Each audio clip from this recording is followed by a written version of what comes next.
शिक्षा के गिरते स्तर का आखिर कारण क्या है? दोस्तों, आज हम एक ऐसी सच्चाई पर बात करने जा रहे हैं जो हर माता पिता, हर छात्र, हर शिक्षक और पूरे समाज से जुड़ी हुई है। भारत में शिक्षा का गिरता स्तर, यह मुद्दा कोई नया नहीं है। हर साल नई नीतियां आती हैं, नए स्कूल खुलते हैं, बच्चे कोचिंग में जाते हैं, फीस बढ़ती है, लेकिन सवाल वही का वही कि आखिर शिक्षा के गिरते स्तर का कारण क्या है? पढ़ाई बढ़ रही है या सिर्फ डिग्रियों की गिनती? आखिर ऐसा क्यों हो रहा है? क्यों शिक्षा का स्तर नीचे गिरता जा रहा है और क्या सुधार हो सकता है? चलिए इसे सरल और वास्तविकता से भरे अंदाज में समझते हैं। शिक्षा का उद्देश्य बदल गया है। सीखने से ज्यादा नंबर महत्वपूर्ण हो गए। आज शिक्षा का मतलब ज्ञान नहीं, एग्जाम में नंबर हो गया है। बच्चा समझे या न समझे, बस रट कर अच्छे अंक ले आए तो माना जाता है कि वह अच्छा विद्यार्थी है। लेकिन रटने से दिमाग तो चलता नहीं, बस बस्ता भारी हो जाता है। जब शिक्षा का उद्देश्य समझने की जगह अंक हासिल करना बन जाए तो स्तर गिरना स्वाभाविक है। माता पिता की भागदौड़ भरी जिंदगी और बच्चों पर ध्यान का कम होना। माता पिता चाहते हैं कि बच्चे टॉप करें, लेकिन उन्हें बच्चे के साथ बैठने का समय कम मिलता है। आजकल बच्चों की पूरी शिक्षा स्कूल पर, ट्यूशन पर, मोबाइल पर और कोचिंग पर निर्भर हो गई है। घर में शिक्षा का माहौल न बने तो बच्चे सिर्फ पास होने के लिए पढ़ते हैं, जिंदगी समझने के लिए नहीं। और जहां घर से मार्गदर्शन कम होता है, वहां शिक्षा का स्तर धीरे धीरे गिरने लगता है। मोबाइल और सोशल मीडिया ध्यान भटकाने वाली यह दुनिया है। आधुनिक युग की सबसे बड़ी चुनौती मोबाइल है। बच्चे स्कूल जाते हैं, लेकिन स्कूल से ज्यादा मोबाइल से सीखते हैं। लेकिन मोबाइल सीखने से ज्यादा भटकाता है। रील्स, गेमिंग, सोशल मीडिया, बच्चे घंटों इनमें खोए रहते हैं। दिमाग की क्षमता पढ़ाई पर जाने से पहले ही थक जाती है। जब ध्यान ही नहीं बचेगा तो सीखने की गुणवत्ता कैसी होगी? आजकल के शिक्षक भी दबाव में हैं। पढ़ाने से ज्यादा परिणाम का तनाव उन पर हावी हो रहा है।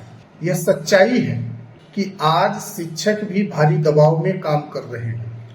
उन पर फॉर्म भरने, रिकॉर्ड रखने, रिपोर्ट अपडेट करने, गैर शैक्षणिक कामों का बोझ इतना है कि पढ़ाना एक ड्यूटी बन गई है, सेवा नहीं। जब शिक्षक पूरी ऊर्जा बच्चों पर नहीं लगा पाते तो बच्चे पूरा ज्ञान कहां से पाएंगे? एक गुरु दीपक है, और जब दीपक कमजोर होगा तो रोशनी भी कम होगी। माता पिता अब विद्यालयों के इंफ्रास्ट्रक्चर पर ध्यान देते हैं, शिक्षा के सार पर ध्यान नहीं दे रहे। अक्सर स्कूल दिखने में शानदार हो, बड़ी बिल्डिंग हो, स्मार्ट क्लास हो, एसी कमरे हो, सीसीटीवी कैमरे हो, लेकिन अंदर क्या चल रहा है उस पर बहुत से पेरेंट्स बहुत कम ध्यान देते हैं। स्मार्ट बोर्ड तो है, लेकिन पढ़ाई स्मार्ट कहाँ है? टेबलें नई हैं, लेकिन सोचने की आदत पुरानी ही है। शिक्षा केवल इमारत से नहीं, मार्गदर्शन से बेहतर होती है। इस बात को समझना होगा। प्रतियोगिता का दबाव। आज के समय में बच्चे मशीन बन गए हैं। आज हर बच्चा एक रेस में खड़ा है। स्कूल की रेस में, कोचिंग की रेस में, एग्जाम की रेस में और समाज की रेस में। बच्चे सीखने के आनंद से दूर होते जा रहे हैं। उन्हें समझने का समय नहीं मिलता, उन्हें रुकने की इजाजत नहीं मिलती। उन्हें हर जगह सबसे आगे होना है। ऐसे माहौल में बच्चे क्रिएटिव कहाँ बनेंगे? सोचेंगे कैसे? सीखेंगे कैसे? जब सीखना एक बोझ बन जाए तो शिक्षा का स्तर गिरना स्वाभाविक है। आज के शिक्षा में चरित्र शिक्षा की कमी है। लोग सिर्फ ज्ञान पर ध्यान देते हैं, संस्कार पर नहीं। जबकि शिक्षा का असली उद्देश्य था ज्ञान, चरित्र, अनुशासन और जिम्मेदारी। लेकिन आज ज्ञान आधा है, चरित्र कम है, अनुशासन भूल है, जिम्मेदारी लापता है। संस्कार के बिना शिक्षा ऐसी तलवार है जो हाथ तो मजबूत करती है पर भविष्य को कमजोर बना देती है। जब शिक्षा में मानवीय मूल्य कम हो जाए तो स्तर गिरना स्वाभाविक है। तो इन सब का समाधान क्या है? शिक्षा को नंबर से हटाकर सीखने पर लाएं। बच्चे क्या जानते हैं यह जरूरी है, क्या रखते हैं यह जरूरी नहीं है। घर को सीखने का मंदिर बनाइए। बच्चे से रोज 15-20 मिनट बात कीजिए, उनके अंदर पढ़ाई में रुचि जगाएं, मोबाइल का उपयोग संयमित करें, घर में सकारात्मक माहौल बनाएं। यही बच्चे का पहला स्कूल है। शिक्षकों को सम्मान और सहयोग दें।